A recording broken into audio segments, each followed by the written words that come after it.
Per la CGIL la manifestazione è stata un successo oltre le più rosee previsioni. Mi pare che parli da solo la piazza, mai abbiamo visto un'adesione così forte, così convinta e con tanta consapevolezza.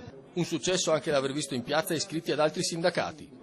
Li abbiamo visti, siamo contenti, siamo felici che siano con noi. Ma il messaggio deve arrivare ai vertici. Bisogna stare più in contatto con le persone per capirne gli umori e comprendere che c'è un popolo che non si rassegna.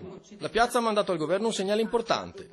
Che devono cambiare totalmente la manovra, che bisogna far pagare chi ha le grandi ricchezze, i grandi patrimoni, che la gente è stanca, che si chiedano sacrifici ai soliti noti, ai lavoratori dipendenti, ai pensionati. Oltre alle bandiere della CGIL in piazza sono viste quelle del PD e sul palco anche alcuni sindaci solidali con la manifestazione. Da Padova moltissimi lavoratori hanno marciato su Mestre.